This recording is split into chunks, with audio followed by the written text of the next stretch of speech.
Alright guys, this is just going to be a quick tutorial on how to foil a glass piece for a stained glass sun catcher. As you can see, I've got a few different size pieces and they do have some flatter sides as well as some curved spots. So I'm going to be using the 732 black backed foil because I want a black patina on my final piece. And I'm also going to make sure that I put the seam of my foil on the inside of my sun catcher. So this is going to be touching another piece of glass, so this is where I'm going to start. And you just want to line up your foil so that it's centered on the piece of your glass. And a good way to do that is to look at it like this when you're foiling and hold it so that this is your viewing angle. You want to be looking at where you're putting your foil and making sure that it's even on both sides, unless for some reason, a design aspect that you want to have the foil overlapping more on one side. So before I finish going along this whole piece, I'm just going to go ahead and press down in a few spots, and that's just going to help make sure that my foil isn't going to get caught on my fingers or any other tools or anything.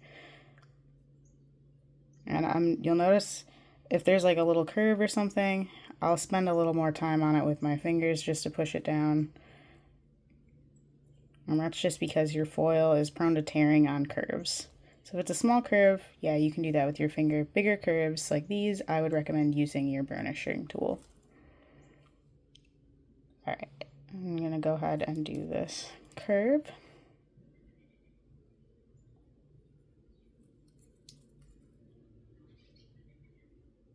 And I did go ahead and clean all of my pieces with alcohol before foiling, and that's just to make sure that all of that glass dust that you can get off is off of there. You want your foil to stick, and if there is glass dust residue, it will not stick as well.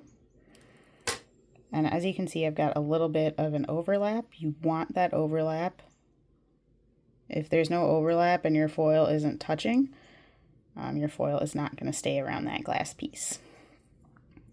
So I'm going to go ahead and use the side of my fid. And I'm first doing the edge, and I'm slowly angling my fid as I'm working the foil back and forth. Now if you've got a deep curve, you want to make sure you're going a lot slower than that. Deep curves do require a little bit more attention. This is a little bit deeper.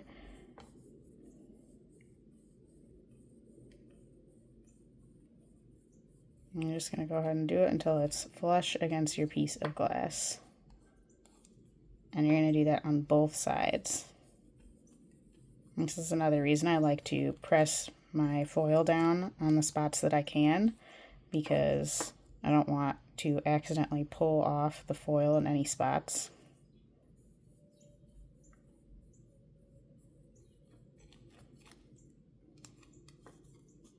And then once your foil is all pressed down, you don't have any tears or anything, you can go ahead and burnish the whole thing.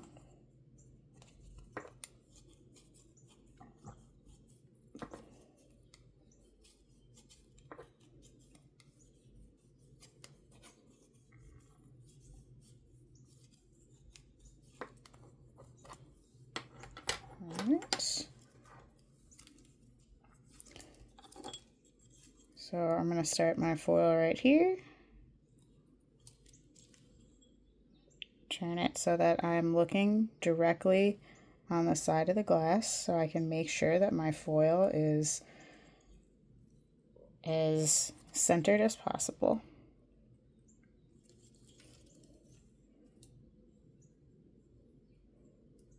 And again, pressing down to make sure that I don't accidentally rip my foil off in any spots while I'm doing the entire edge.